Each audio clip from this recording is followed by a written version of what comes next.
it's not to watch over, it's to help. To be out on the floor so you don't have to search asking for questions. You don't have to look in Robert's office, walk down the hall, go all over looking for him. If you need some support on production to make sure things happen, so that's why we're out here. All right, so we have a customer audit on 6/15 from IL, and then also don't forget our ISO audits on 6/25. Okay, so we want to make sure we're ready for those. All right, so another thing we've got going is over on the west side right now. If you see the board, there's a sheet that's talking about priorities for jobs that are possibly can be late. Okay, so that we promise parts or the order's coming up. And so the idea behind it is to make it visual. If you walk up, and we have SOS 109, today is the 3rd, and first shift it needs to be running, it's in the green. If it's not done, obviously it turns yellow in second. And if it goes to yellow, we need to be notified. So myself, Ann, or Robert need to know about the schedule.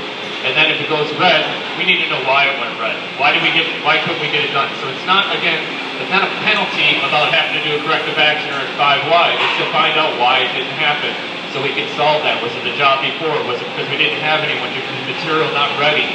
Did we stick to parts? Do we have an issue with the tool? There's a lot of reasons.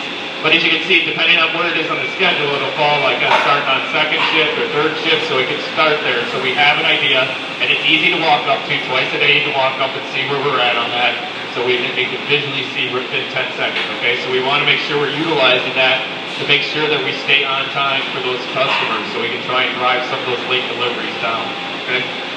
So the A3 is a tool designed for all three of these communication functions during problem-solving activity and afterwards.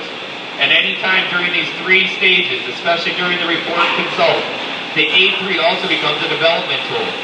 When the A3 is bashed, the feedback is taken as developmental feedback. The supervisors and managers at Toyota welcome this developmental feedback from their supervisors and trainers and expect to get feedback either verbally or written. Initially, all feedback is done in person, one-on-one. As the relationship between the trainer and supervisor deepens, then the feedback on the A3 might be in the form of red ink on the A3, similar to school paper in need of much proofreading. This correction is taken as a sign by the trainee that the trainer cares about them and takes the time to give feedback. It is taken as a bigger concern by the trainee when the A3 comes back with no red ink. Once again, the A3 is just a tool that can be used to help build a culture to trust or to quickly destroy it. There are already many war stories and organizations that have implemented the A3 or problem-solving report and has quickly become a tool of punishment. Go and do your A3 becomes a demerit and an assignment to a bad employee as their penance for doing wrong. In other cases, the A3 is merely a way to check the box to signal that we are doing something lean like Toyota. In terms of culture, these become part of the underlying beliefs that won't be said out loud by the leadership of the organization, but will be well known by the internal organization and sometimes shared with others outside the organization.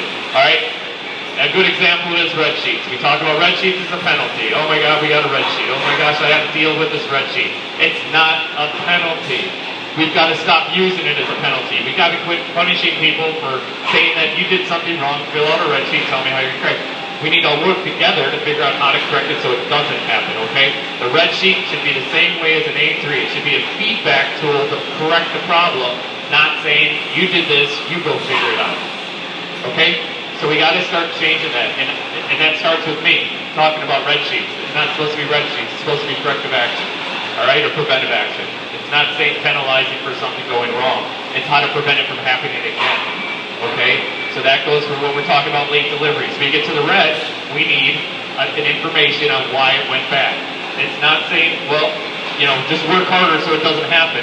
We need to know why we got to red so we can eliminate that issue, okay? So it's not a penalty. We need to get to the right answers, okay?